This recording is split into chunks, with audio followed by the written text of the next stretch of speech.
Welcome to the HerbWorks podcast featuring Roger Drummer, the formulator at herbworks.com. An educator in the field of nutrition and Chinese herbalism, Roger has a unique ability to keep things simple by taking all the guesswork out of complicated health issues. HerbWorks is committed to helping you improve your health and enhance your life through herbs and common sense.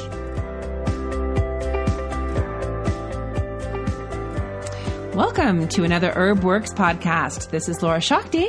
And Roger Drummer. Today, we are talking about natural solutions to blood sugar issues. All right, so off the top of the bat, Mr. Drummer, what are blood sugar issues? Blood sugar issues are a mouthful. I just thought of that. Blood sugar issues, basically we're talking about the amount of obesity and diabetes in America. Okay, so blood sugar issues meaning? Meaning the root cause of those imbalances are blood sugar that's out of control. If you look at the statistics, I think at this moment, half of the United States is either diabetic or pre-diabetic.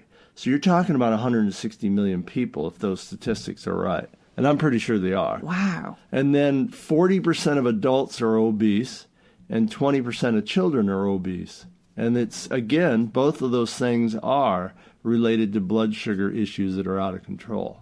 Wow. All right. So why don't you explain what some of the blood sugar issues are? What are the names of these? Well, this is what fascinates me, and it has for a long time, because during my life as a herbalist who actually just did consultations and talked to people about their health, I realized that most people, even with type 2 diabetes, didn't know what it actually meant. They would go to the doctor and maybe get a pill, and they would get a diet, but no one really takes the time to explain to them what exactly is going on. And you mean the mechanics of why this disease has what's going on manifested. Right. And just so the listeners know, most diabetes in this country is type 2 diabetes, which is something that comes on later in life. It's not type 1 is more of a genetic issue or it's a problem with your pancreas, and that's a completely different issue, but it makes up a smaller percentage of the overall picture. The overall picture of diabetes and prediabetes, 90% of that is just type 2. Okay, so type 1 diabetes is something that someone is usually born with. They discover it as a child. They're having to manage it because their organ system, the pancreas, is not functioning as it should. Right. And that's usually a genetic inheritance of some sort. A genetic inheritance, although there's a theory that it could be an autoimmune condition brought on by an extreme allergy to dairy early in life that creates an inflammatory condition like that attacks their own pancreas. So it's caused, which is what most autoimmune things are. It's something in your body is triggering your immune system to attack it. And in this case, it's the pancreas. And then it destroys the cells that are responsible for making insulin. And then you're... Is that a newer theory? In the it's been around for probably 10, 15 years. Really interesting. But, we are a country that's dominated by dairy products and the dairy industry, so that's a little hard to get out there to most people. The research issues, that's another topic entirely. Another topic. All right, so let's talk about other blood sugar issues. You mentioned type 2 diabetes. Now, what's that? Well, type 2 diabetes is simply elevated blood sugar. And how does that happen? Your cells are no longer listening to insulin, and so your blood sugar is not being taken out of your system and put into your cells. So it just remains circulating around your body. And then that creates inflammatory issues. It damages your kidneys. It does all these other inflammatory issues come up just because of elevated sugar plus elevated insulin. They're both driving inflammation. And now when you say elevated sugar and elevated insulin, you're talking about two different things? I am. Because your body, let's just look at the digestive process. You take your food and, you eat and your body makes blood sugar out of it because everybody knows we run on sugar. That's the primary fuel for all our cells. So the process by which that works, you eat something, It gets digested, sugar goes up, insulin gets secreted, insulin drives that sugar into your cells burn it, and then when they don't have enough anymore, they get some more, and they just keep going grocery shopping. They just keep going, right? And it's a great thing. But with insulin resistance, your sugar has been too high for too long. Your cells no longer can hold any.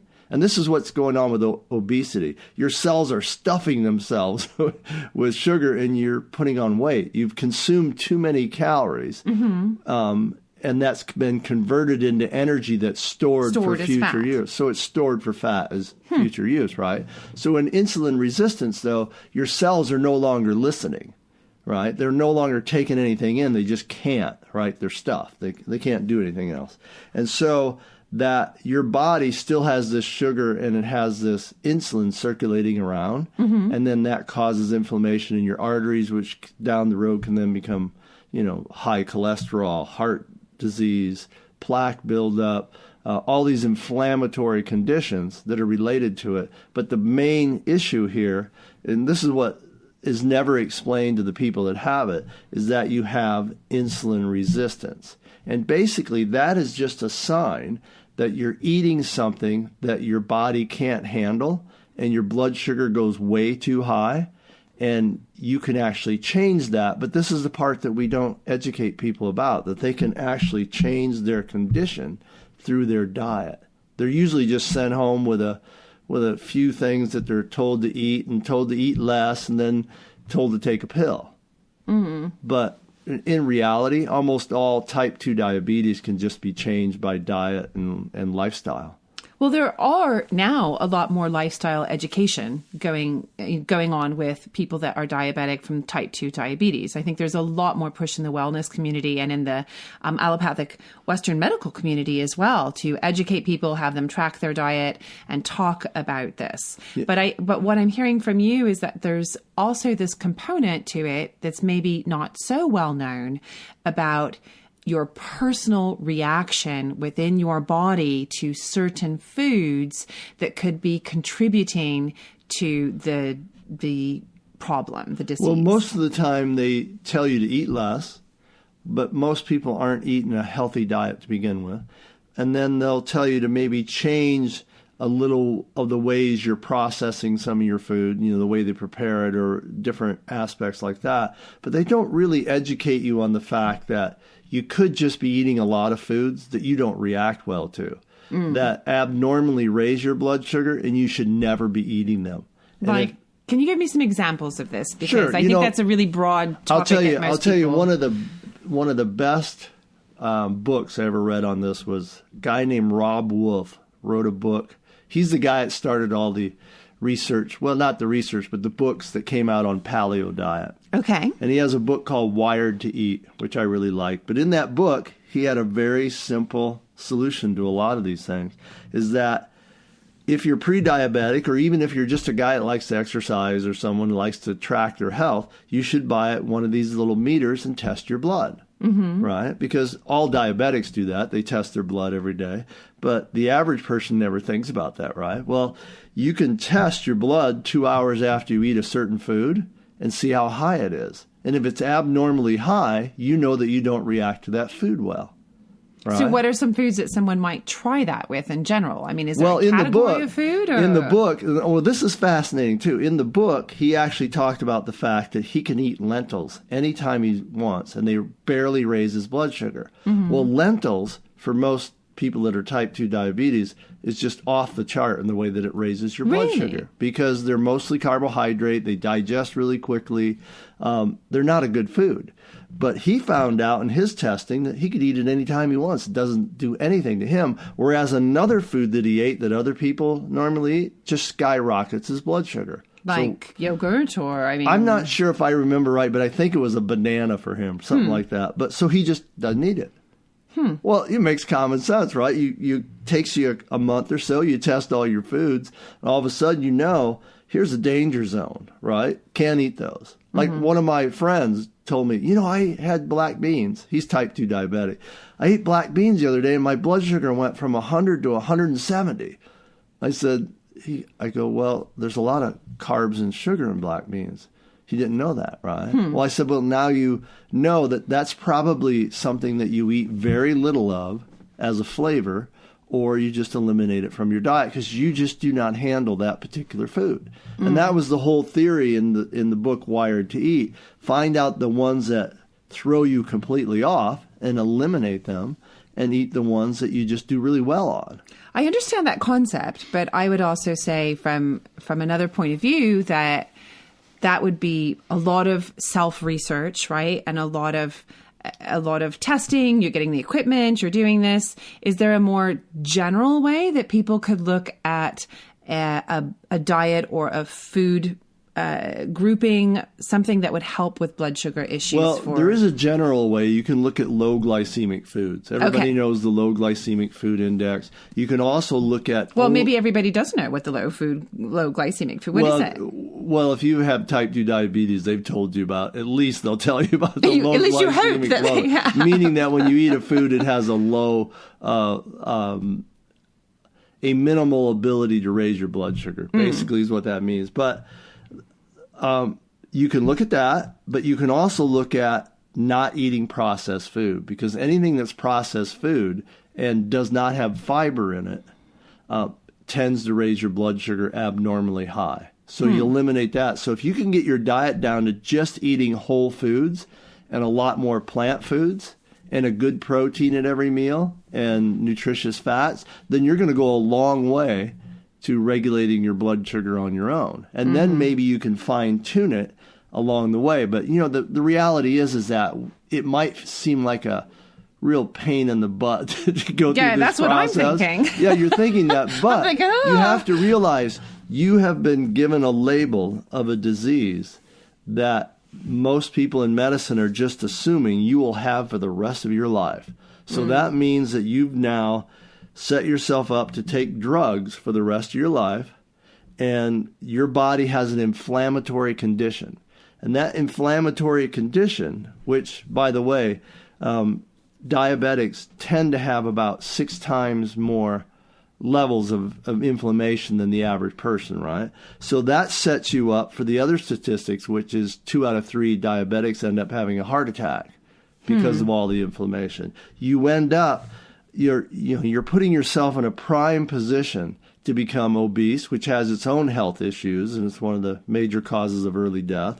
You're setting yourself up for high blood pressure issues, because that's all related to inflammation in your arteries. You're setting yourself up for high cholesterol issues and another drug. Oh, this just sounds like a whole lot of fun. That you might have to take for that, which they now know disrupts your brain energy. Right. And so it's just, if you look at the big picture, you're setting yourself up to experience a whole lot of diseases. In fact, one of the ones that they talk about now is they're relating diabetes to, or Alzheimer's to, type 3 diabetes. It's a sugar issue in your brain. Let's talk for a minute actually about a personal experience that you and I have had with someone who had type 2 diabetes and was on medicine, I think metformin and some other things.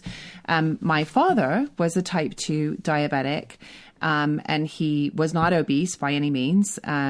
It was not genetic. They think that it was probably caused by Agent Orange exposure in Vietnam. Right. So here's someone who had, the symptoms of type 2 diabetes, the problems with the blood sugar, general inflammation, was trying to manage the disease with insulin and other drugs. And one day, you and I decided that we would try and help that out a different way. Yeah, we found out one day his blood sugar was around 600. And the most amazing thing about that was not that he got it up to 600. The amazing thing about it was when he called his doctor, he simply said, if it goes any higher, give me a call back. But yeah, what was he supposed to do in between?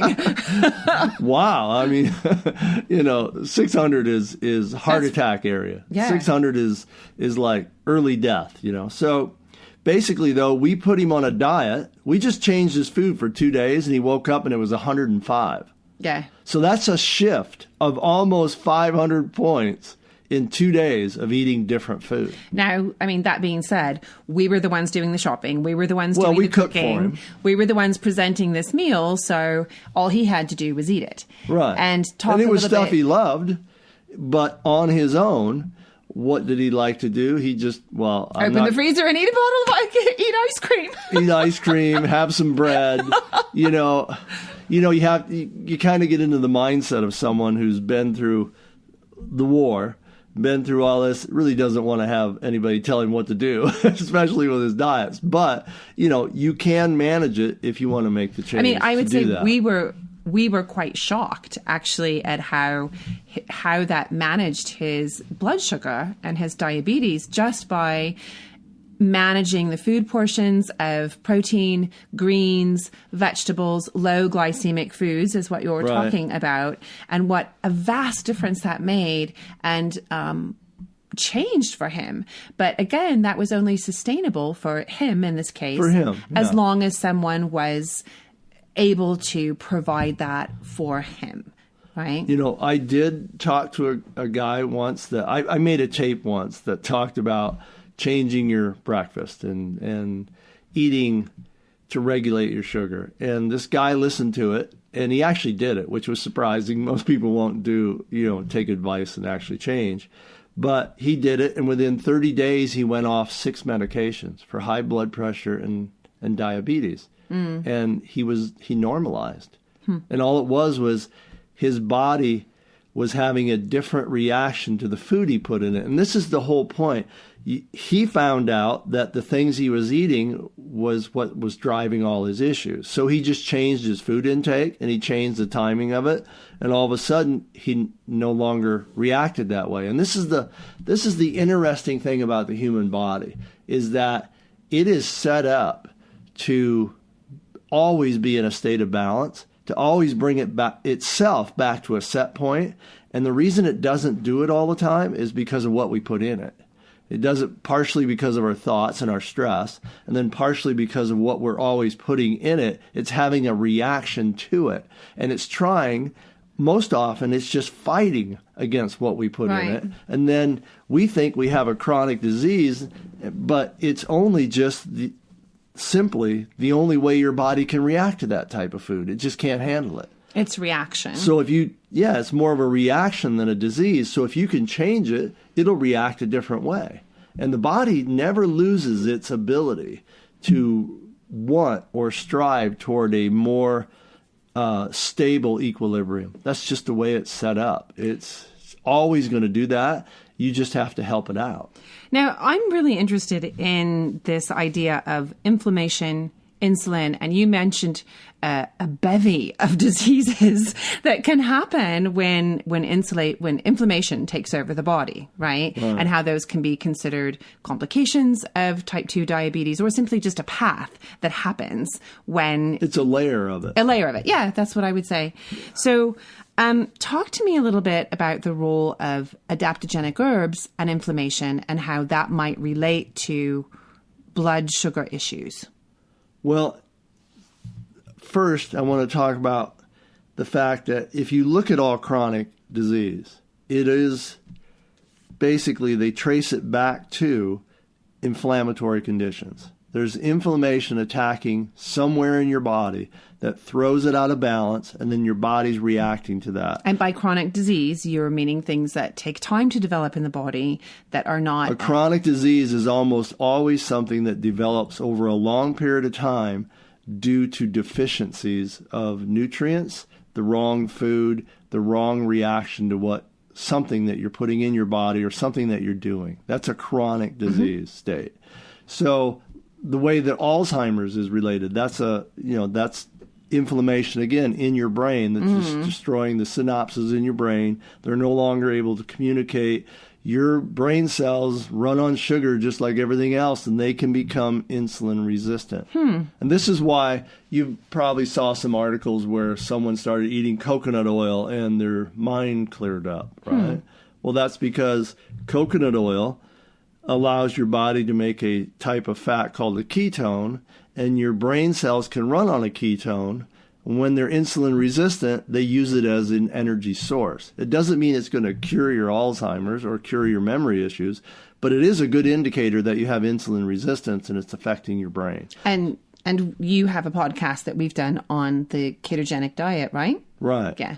So all of these things are traced back to inflammation, but all of them, when you go a little bit further, are more than likely traced back to blood sugar issues. Too much sugar in your bloodstream triggers a cascade of inflammatory things happening, right? That part of that also is too much insulin because, again, you're not listening to insulin. So you have too much of both.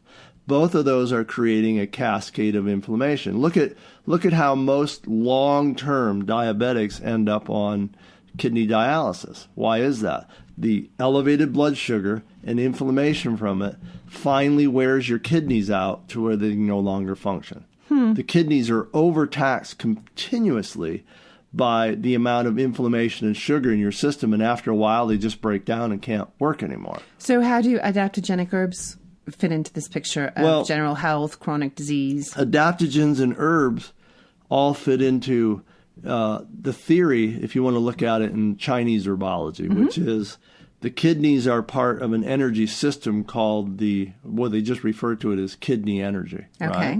Well, part of kidney energy is your pancreas. It's all your glands. Oh, in interesting. Your body. It's a different paradigm, a different way of looking at it. It's a system. So it includes your reproductive system, it includes your kidney adrenals, it includes all your glands in your body.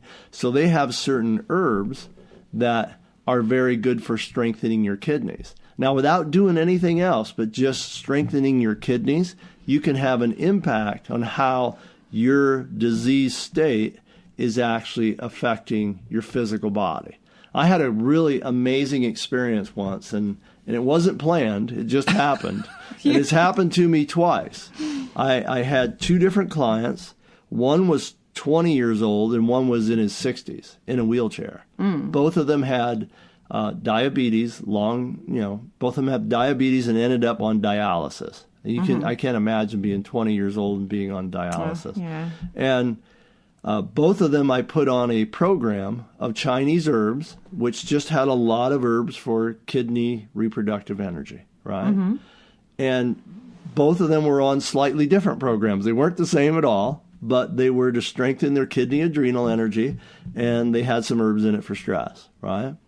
Well, both of them went from having to have dialysis every 3 days to having dialysis every 3 weeks. Wow, that's a big difference. A huge difference. And so, as the old guy told me, he goes, do you know that I can actually go on vacation now? I can actually leave because I could never go anywhere. I had to be within 3 days of the hospital. So, it was a huge life change. That's a big life change, yeah. So, it didn't get rid of their condition. It wasn't to treat their condition. Right. I simply gave them something that strengthened a particular part of their body, right? So you look at so that's in the Chinese herbology way of looking at it. Well, I'm going to strengthen a part of your system that's under attack and is weak at the moment. All right, so the adaptogenic herbs that you work adaptogens with. are a little bit different. Adaptogens generally aren't direct kidney tonics, although eleuthero ginseng is, right? That's a good tonic for your kidney adrenal energy. But what adaptogens do, they strengthen your whole glandular system, right? It's just a little bit of a different way of looking at it. They're strengthening your whole glandular system, but in particular, the part that regulates your stress response. And when you lower the stress response, the body finds it easier to regulate its sugar level. Because when you're having a stress response, what exactly happens? Your body thinks you're in fight or flight. So what's it going to do? Flood your body with sugar. So now your sugar is way up, right? So here's the energy. Deal with it. But like the guy in the wheelchair, he's not going anywhere. He's not burning up any energy. He doesn't need to run away. The 20-year-old, he's not doing anything strenuous. He's not burning anything up. So when you get locked into that response and you're flooded with sugar, you're just upping the inflammation, you're upping the imbalance in your body and make it harder for it to regulate anything. And then when you look a little bit beyond that, when you can calm that response down, then your body can go into more of a regulation mode. But the key to it is that it takes the strain off your kidney energy, your kidney adrenal. And then maybe adaptogens will turn on that feedback loop, which is missing in most people, the signal that says the stress is over, so that your body can regulate that. And then it goes back into more of its own ability to regulate itself. And part of that is just blood sugar. So if you deal with stress with adaptogens, indirectly you're having an effect on the health of your kidneys because you're taking the strain off of them. Yeah, so that's one of the things that you do a lot of education on for people is stress reduction and how the level of stress in your life affects the inflammation level in your body, and in turn, how the inflammation level in your body can affect illnesses, disease, chronic conditions, right? It's a major part of everything. Right. And it's part of what you do as a Chinese herbologist with a lot of the herbs you work with, which the majority of them are adaptogenic, correct? Right. Okay. So tell me a little bit, what's this big deal about cinnamon, and diabetics? Oh, cinnamon has been shown to be an herb that helps regulate blood sugar. Well, how much of it and what kind? Well, that's the controversy. That's the controversy. If you pay attention to just reading ads and email, they'll tell you that all you need to do is eat cinnamon. And sprinkle a little bit on your oatmeal and you're fine. And your right, ice on your cream, pie. and you're fine. I'm sorry. Believe me, it doesn't work that way. Sprinkle it on your pie and ice cream. You in our want to find dreams, right? in your dreams. You want to find a really good cinnamon extract is what you want. Cinnamon is good to add to your foods. It really is. Like if you find a good cinnamon extract and you add some to your protein shakes, it will have an effect of helping your sugar. All right. So what does a good cinnamon extract mean? Are you talking about the flavor or the quality of the herb itself? I'm talking about the quality of the herb and actually the type. You want to make sure it's Ceylon cinnamon.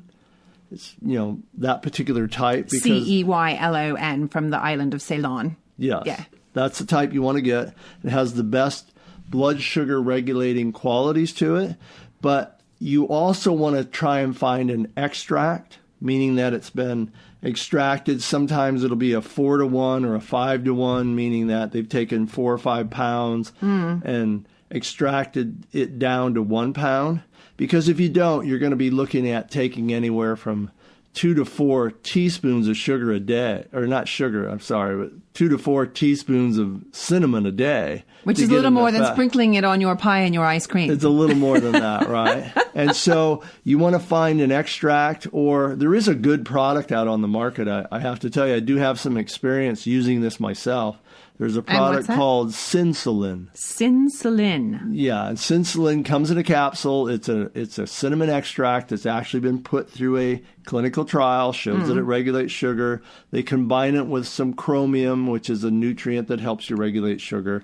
So if you want to just jump into it and try something, that would probably be a product that will have an effect. I do personally feel like you have to take a little more than what they tell you.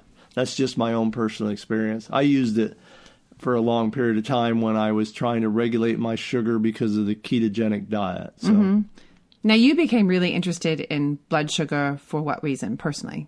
Well, I had cancer. And so part of the ketogenic diet for cancer is regulating your blood sugar. So I used that herb along with another herb called berberine, which is an extract normally of a few different Chinese herbs to get the active ingredient of it. And berberine is considered by a lot of naturopaths, people in the health industry, as being a natural form of metformin. Oh, interesting. I'm not sure about that because I've never taken metformin, but that's how it's kind of promoted. I took it because it not only helps regulate blood sugar, but it's also an herb that is supposed to kill cancer stem cells and kill circulating tumor cells.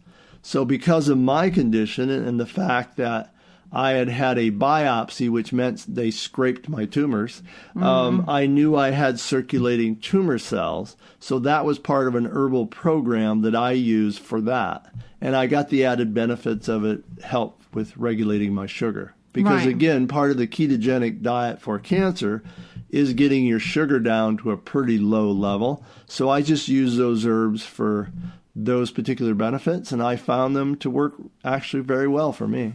Now, what about for those of us, why should those of us that, don't have diabetes or don't think we have blood sugar issues or don't have some kind of chronic disease such as cancer or something else, why should we care so much about regulating our blood sugar with either low glycemic diet, adaptogenic herbs? Why should we care? Well, I think anybody who's interested in their health at all, or if they're into athletics or anything that they're paying attention to themselves, should be interested in blood sugar issues. Because if half the population in this country is either diabetic or pre-diabetic, that means someone someone in your own family has it, if you don't yourself. And that also means that you're in danger of getting it at any moment. In other words, if you're not paying attention to your diet, then you're probably kind of headed down that road anyway. The number would probably be higher if people regularly went to the doctor and got tested. And so this is one of the reasons why you should always, look at your diet, try to make it as healthy as possible, always change things along the way to kind of adapt to your own lifestyle and pay attention to stress. And then you won't fall into all these instances where you might end up with one of these precursors to all these different chronic diseases. If you can trace it all back to your blood sugar and that's under your control, then basically you can take control of chronic disease. That's a really interesting point. Yeah. You've talked about your theory of the better brain breakfast and better brain diet and how that affects sugar cravings. How does that relate to what we're talking about today, kind of blood sugar issues? Well, if you want to look at your better breakfast idea, the typical person who has diabetes or pre-diabetes, or just a typical person that's stressed out, the one thing you want to avoid is waking up in the morning, having a sugary drink and a carbohydrate and rushing off to work.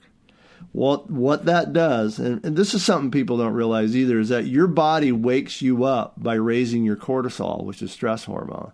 So once you wake up, your body actually wants protein for its brain, but most people don't do that. They basically give it a carbohydrate and a sugar. Mm-hmm. So you're slightly stressed anyway because you got to go to work. If it's Monday morning, you're really stressed. I guess it depends on what you do. You got to go to work. You've just been off a couple of days. And again, if you don't like what you do, it's going to be stressful waking up. So you're already stressed. You go out to the kitchen, you have a glass of juice, maybe a cup of coffee with sugar in it and a donut, and you're rushing out the door. Now you get caught in traffic, or you get a phone call from work that stresses you out. Well, your sugar's already out the roof by what you ate, and now you're being stressed, so you can't clear it out. So you're going to show up at work with your blood sugar probably 70 points higher than it's supposed to be, and you're basically just setting yourself up for diabetes. And then if you didn't sleep the night before, you're waking up pre-diabetic already because it's another stress. So basically, sounds like you and your layer cake philosophy again about one thing leads to another. It's just the truth. And if people don't realize this, they can't do anything about it. But once you realize it and you make just minor adjustments, which could be protein for breakfast. Such as a protein shake. Eggs. Or have some sort of eggs or something else. Just a protein food, skip the juice, skip the sugar, and all of a sudden your body's reacting differently to that. It doesn't raise your sugar up so much, which will actually help prevent you from getting as stressed out because your sugar's not so high. Inflammatory states that reach your brain cause you to react to things a little quicker than normal. And so all these things start to slow down or to correct themselves just by changing your breakfast. So, Roger, what are some final points that you might have for anyone who's interested in exploring natural solutions to blood sugar issues? Well, I think that if you're someone who's pre-diabetic or even has type 2 diabetes, educate yourself about food and change your diet because you're reacting to something in your diet that your body doesn't like and is raising your blood sugar too high. Try to eat just a whole natural food diet. Get away from processed food, nothing that comes out of a can, nothing that comes out of a box. And then probably the number one food you can eliminate right away just for a while to get control of your own ice cream? Blood sugar is ice cream with cinnamon is grain products. It's not the ice cream you eat on Sunday that turns you into pre-diabetic. It's the white bread and grains that you eat every single day. Daily it's the habit. Filler. You'd be surprised once you start looking at your diet and what you consider to be healthy food, that for a lot of people, half their diet is basically just filler. It's filler from breads, it's fillers from dessert rolls, it's just filler.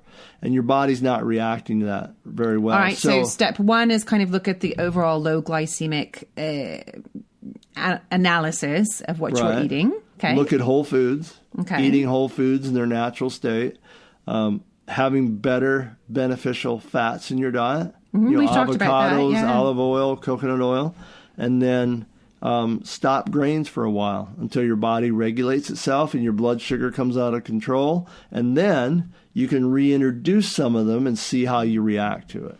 And what about the herbal aspect of this, the adaptogenic herbs? Always just get a handle on stress. You can't think of stress or adaptogenic herbs in terms of, I'm going to work on my blood sugar. No, it's I'm going to work on my life.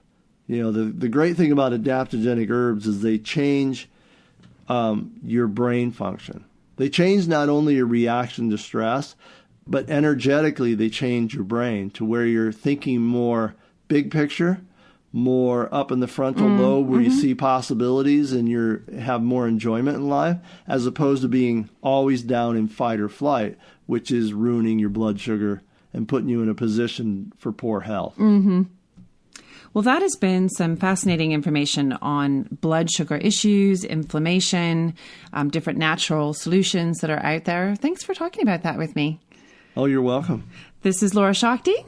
And Roger Drummer. Thanks for tuning in to the HerbWorks podcast. And if you want more information, go to herbworks.com.